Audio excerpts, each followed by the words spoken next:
Hola, espero que todos se encuentren muy bien. Mi nombre es Camila Gaviria, soy médico veterinario zootecnista, candidata a maestra en medicina veterinaria y zootecnia de la UNAM, con énfasis en medicina y nutrición clínica de fauna silvestre y animales de compañía no convencionales. Tengo experiencia en medicina de fauna silvestre y animales de compañía no convencionales y actualmente trabajo en un hospital de especialidades en el cual atiendo animales de compañía no convencionales y manejo la parte también de nutrición clínica. Hoy les voy a hablar de estrategias nutricionales y alimenticias en mamíferos omnívoros e insectívoros mantenidos como mascotas. Parte 2. Eh, Muchas veces queremos tener una mascota exótica, pero no sabemos cuáles son sus requerimientos. O queremos atenderlas y no sabemos qué requieren, qué necesitan. Entonces es muy importante conocer los requerimientos básicos de las especies que vamos a atender, conocer sus características anatómicas, fisiológicas, particularidades específicas de la especie, nutrición, alimentación, requerimientos, estrategias de alimentación, formas de alimentación, requerimientos medioambientales, comportamiento alimenticio, enriquecimiento ambiental, para poder atender de la mejor manera posible y de una manera más integral a las especies que nos llevan a la clínica o que vemos en la práctica clínica diaria para poder ofrecerles a ellas pues lo mejor siempre. Hoy vamos a hablar de estrategias nutricionales alimenticias, en particular de erizo pigmeo africano, que es el insectívoro, omnívoro insectívoro que tenemos como animal de compañía no convencional. En cuanto a nutrición, alimentación y requerimiento de esta especie, pues esta especie requiere entre un 10 a un 20% de lípidos, un 30, incluso hasta un 50% de proteína, un 3 y se reporta hasta un 27% de proteína y digo de fibra y no fibra de origen vegetal. Este 27% que se reporta muchas veces en estas especies es por la cantidad de quitina que puede verse reflejada como fibra a la hora de hacer un análisis garantizado, porque al final eh, hace parte de la quitina, al final hace parte de la fibra que compone el alimento que estas especies consumen. En cuanto a proporción de calcio-fósforo, requiere una proporción de 2 a 1, como en la mayoría de especies, y en cuanto a porcentajes, requieren entre 1,5 y 1% de calcio por 1 hasta 0,5% de fósforo. Perdón. En cuanto a alimentos comerciales para erizo, hay diferentes marcas en el mercado. La marca más popular es Masuri, por lo menos para acá, para México. También hay una nueva marca que se llama Exotics, que está hecha a base de tenebrios. Tienen más o menos un 28% de proteína, si se dan cuenta, está muy por debajo del requerimiento. En cuanto a grasa, requiere un 11 a un 9%, también está un poco por debajo del requerimiento de la especie, y fibra, por lo menos para Masuri, se va de 11 a 15%, cumple con los requerimientos, y Exotic cumple con los requerimientos mínimos. Si se dan cuenta, al ofrecer un alimento o una croqueta comercial para erizo o un extrurizado para erizo, a veces ni siquiera cumple con los requerimientos nutricionales de la especie o lo que se sabe de la especie en vida libre. Pero al cautiverio, al final el alimento comercial hace parte de un complemento de la dieta y no es como en el caso, por ejemplo, de perros y gatos, la base del mismo. Entonces, como complemento puede servirnos o puede ayudarnos a darle lo que le falta al paciente, tanto de microelementos como vitaminas, minerales y una parte de proteína, grasa y fibra en la dieta, pero no debe ser la base del mismo y hay que tener muy en cuenta eso. En cuanto a alimento comercial para gatos, no hay un estudio como por ejemplo el caso de Hurones, en el cual se vio la digestibilidad que era un poco menor o la capacidad de digerir el alimento comercial versus perro o gato. Entonces, lo que se sabe es que podemos llegar a utilizar alimentos comerciales para gatos, sí, en el caso de que no haya un alimento comercial para erizo en el mercado. Y entre las marcas, a mi criterio, al analizar los alimentos de alta calidad que podemos ofrecerle, pues están esas marcas sin hacerle publicidad obviamente a ninguna. Está Hills para adultos. Si comparamos el Hills para adulto hasta 6 años, la proteína es de un 20,5%, la grasa es de un 12% y la fibra es de un 3%. Si nos vamos a lo que requiere la especie, pues de proteína cumple con los requerimientos, de grasa también, y de fibra nos quedamos un poco cortos por la parte de las quitinas, pero sí se ofrece insectos como parte de la dieta, como complemento de la dieta, Hills para gato adulto puede funcionar perfectamente. El Hills para gato viejito, es decir, de más de 7 años, tiene una proteína del 27%, una grasa del 16% y fibra de 3,5%, cumpliendo también con los requerimientos. Proplan adulto para gato tiene un 36% de proteína, igual cumple con los requerimientos, tiene un poco más de proteína que Hills, un 15% de grasa, eh, cumple con los requerimientos y un 2,5% de fibra. Igual nos quedamos un poco faltos de fibra, pero puede complementarse con insectos, como lo mencioné anteriormente. En cuanto al balance de calcio-fósforo, lo que reporta Proplan adulto cumple con los requerimientos mínimos y tiene un adecuado balance de calcio-fósforo, una proporción 1 a 1, lo cual pues hace que los pacientes no lleguen a presentar como patologías como enfermedades metabólicas asociadas a una alta cantidad de fósforo y un pobre aporte de calcio al proporcionar calcio 1 a 1. La verdad es que se cumple con los requerimientos nutricionales de la especie. El Proplan adulto más 7 tiene un 37% de proteína, un 18% de grasa y un 7,5, perdón, y un 3% de fibra.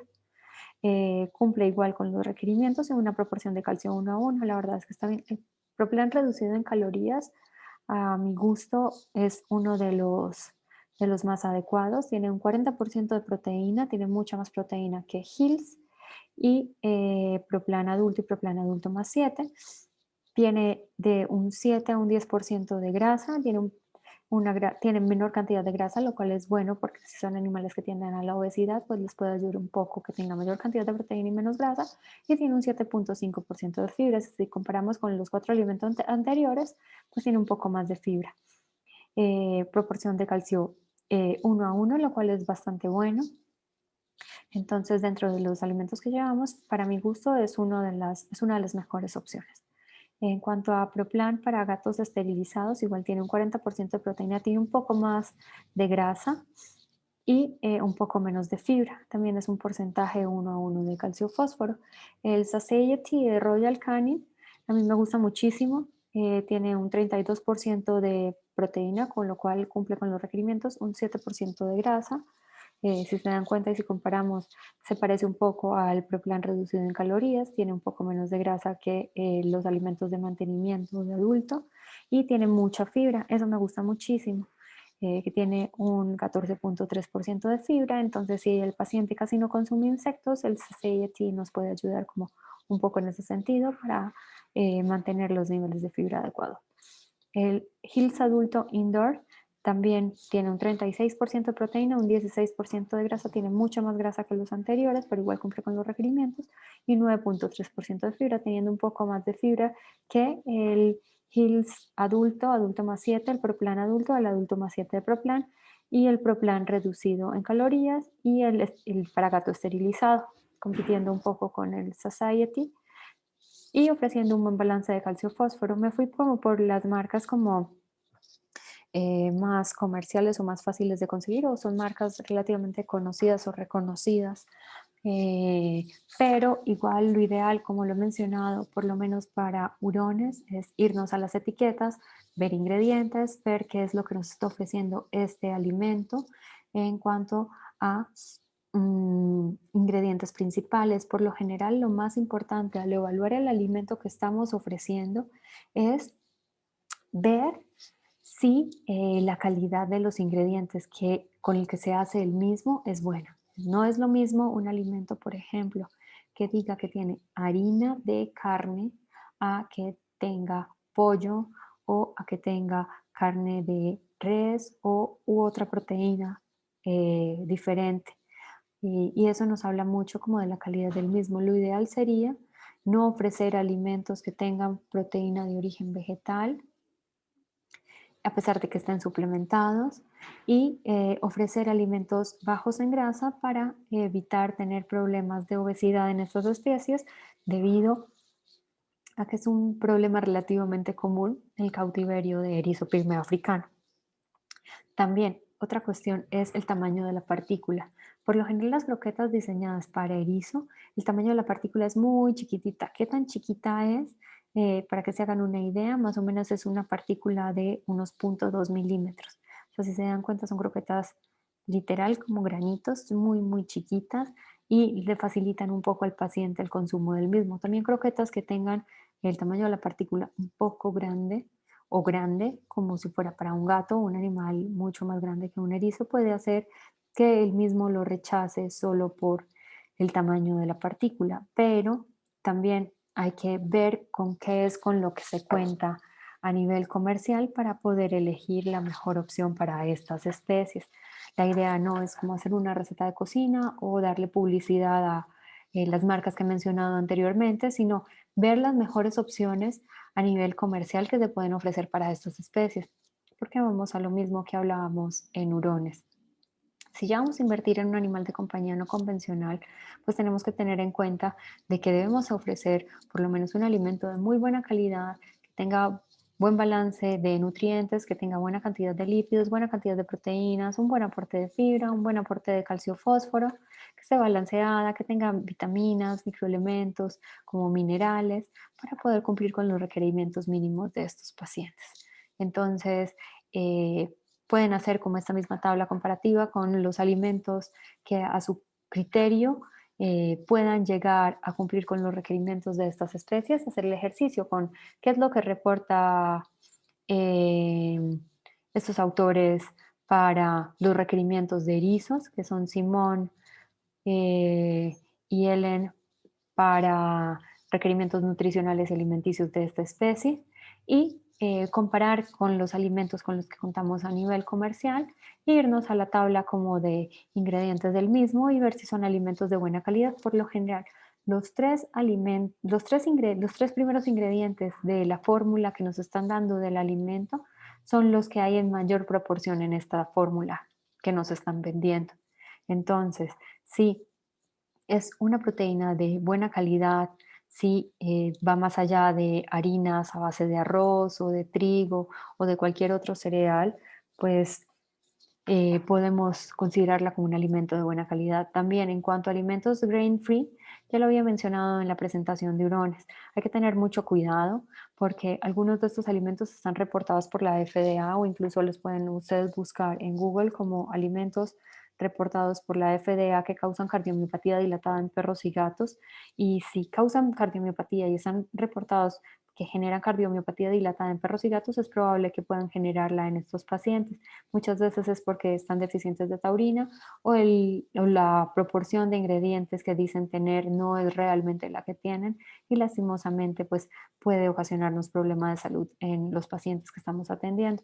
Y si aparte de atender animales de compañía no convencionales estamos atendiendo perros y gatos, creo que también es un buen dato a tener en cuenta a la hora de recomendar X o Y ingrediente. A veces el marketing de estos alimentos puede ser muy bueno y puede convencernos de que es el mejor alimento, pero más allá de eso, pues irnos a las etiquetas y ver si tienen algún reporte en particular o si hay alguna anomalía en particular de ese alimento que estamos recomendando, más allá de tener una ganancia o una retribución económica por un alimento que queremos como comercializar o vender. En cuanto a alimento vivo, Finkel en el 2000 hizo una comparación de qué era lo que aportaban ciertos insectos, eh, hablando por lo menos de aportes nutricionales de proteína, grasa, fibra, eh, carbohidratos, calcio, fósforo de los insectos que normalmente acostumbramos a ofrecer como parte del alimento o complemento del alimento o como presa viva para estas especies. De proteína, si se dan cuenta, tienen un aporte similar. Las zooфобas, el tenebrio, tanto la larva grande como una larva intermedia, el adulto y el gusano de cera, tienen un aporte similar de proteína, teniendo el gusano de cera una menor proporción o un menor aporte. En cuanto a grasa, si se dan cuenta, el tenebrio adulto es el que menos grasa aporta, pero por lo general no es tan palatable el escarabajo. Sofobas, a mí en lo particular no me encanta recomendarlas porque pueden ser un poco agresivas y pueden llegar a agredir a los pacientes en el sentido de pues tienen dientes grandes, pueden llegar a quedarse atoradas incluso en esófago. Entonces no me encanta por eso recomendarlas, pero pues si se les quita la cabeza puede ser una buena opción siempre y cuando no sean insectos muy viejos y muy quitinizados, porque eh, los insectos se parecen en algo al enificado en el sentido de entre más viejo sea, más quitina o más fibra, en este caso más lignina, puedes llegar a tener y menos nutrientes puede llegar a aportar el alimento. Entonces es algo a tener como muy en cuenta. Si se dan cuenta, también las sofoas son muy grasosas, entonces serían tanto sofoas como gusano de cera, alimentos que restringiríamos un poco en animales que tengan tendencia a la obesidad o que ya estén obesos. Tenebrio es una buena fuente. Eh, la fibra puede dividirse en fibra detergente neutro y fibra en detergente ácido. En este caso, la fibra detergente ácido sería lo que en proporción o en similitud se asemejaría a la fibra de las verduras. Es decir, la fibra en detergente ácido sería la hemicelulosa y la celulosa. En este caso, pues obviamente los insectos no tienen celulosa ni hemicelulosa, sino que la fibra en detergente ácido sería la quitina. Y es algo como a tener en cuenta la cantidad como de quitina puede llegar a tener para poder aportar un nivel de fibra adecuado. Carbohidratos, si se dan cuenta, pues los insectos tienen un poco o nulo aporte de carbohidratos, aportan más que todo. Depende de cuán viejos sean, quitina, que en este caso sería la fibra, proteína y grasa. Sí, pero si se dan cuenta, pues tienen un aporte a veces mayor de grasa, a veces similar, proteína y grasa. Entonces hay que tener como en cuenta a la hora de ofrecer presas vivas, que es lo que le estamos ofreciendo a nuestros pacientes.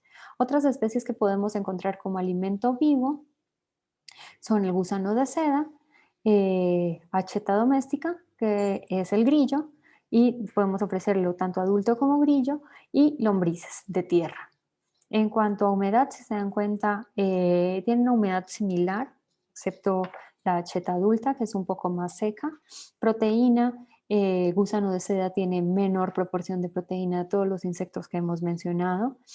El grillo tiene una buena cantidad de proteína tanto adulto como en ninfa. Y la lombriz pues tiene una buena cantidad de proteína. En cuanto a grasa, si se dan cuenta, gusano de seda y lombriz son los que menos grasa tienen, entonces podría ser una muy buena opción para animales obesos. Y el grillo en proporción al tenebrio y al gusano de cera, pues tienen menor cantidad de grasa. Entonces, este grupo de insectos podría ofrecerse en animales que tengan tendencia a la obesidad. En cuanto a la fibra, pues como ya lo había mencionado anteriormente, la fibra en detergente ácido es lo que sería proporcional a la celulosa y hemicelulosa. Entonces se dan cuenta, la lombriz tiene muy poco aporte como de fibra.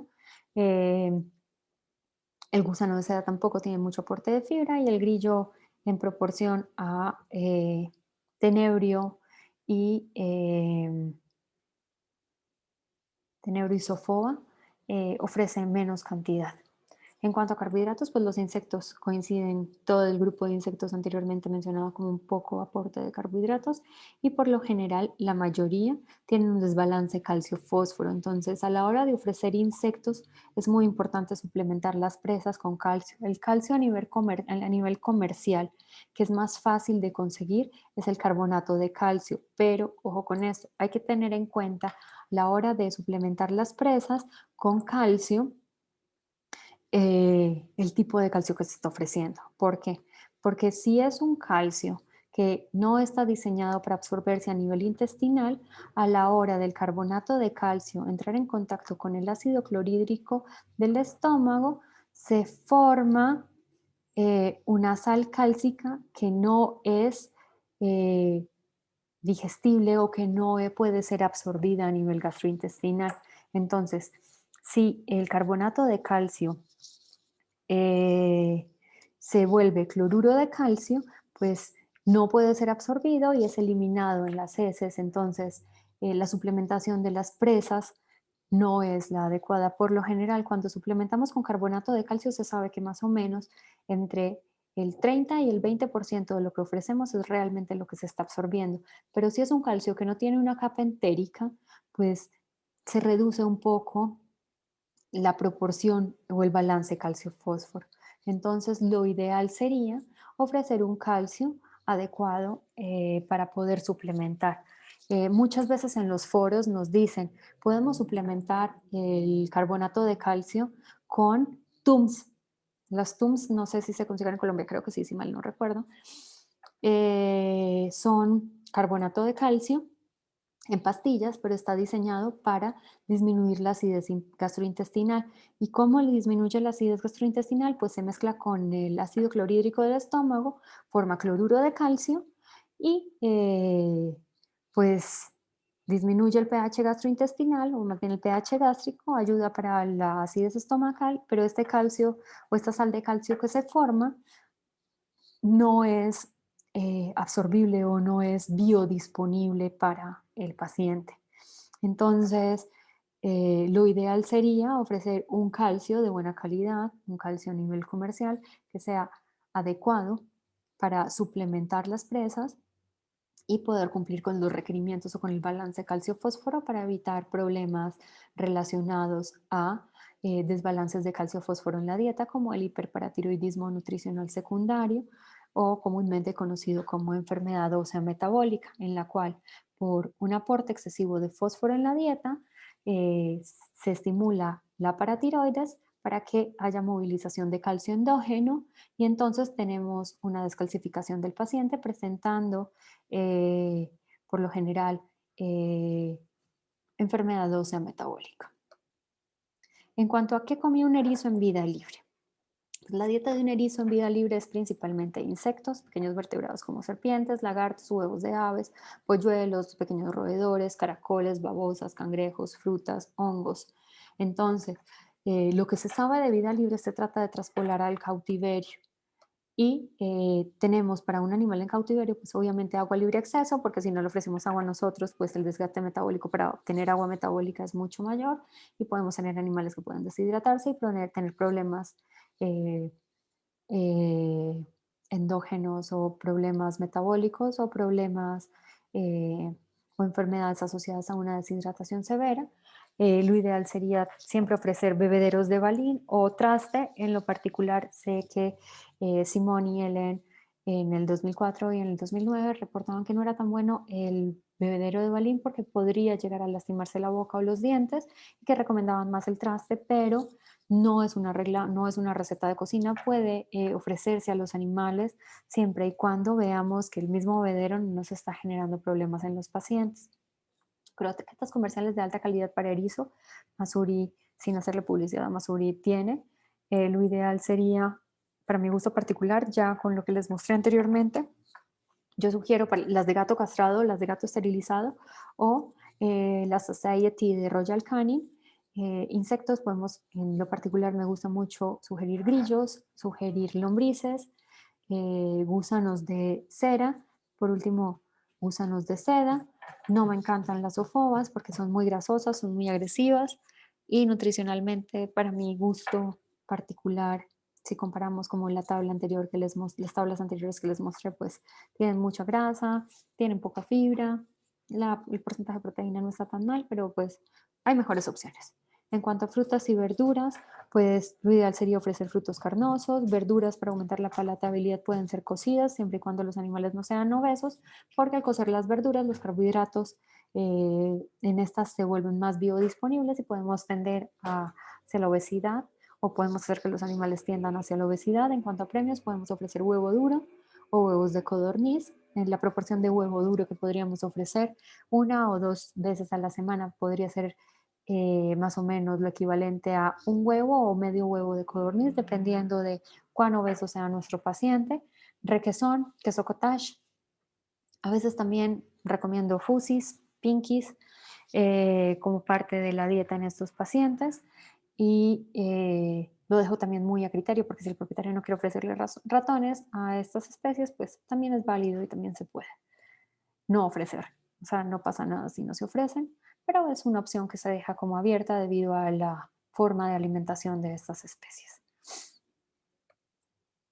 En cuanto a estrategias de alimentación, pues hay diferentes formas de ofrecer el alimento. Como ya lo había mencionado, al ser animales que recorren grandes cantidades o grandes distancias a la hora de obtener el alimento, pues podemos esconderlo en esta especie de pelotas, en tubos de papel higiénico. Tubos de PVC también pueden ser una opción. eh, en contenedores de plástico. Podemos hacer también piscinas de pelotas.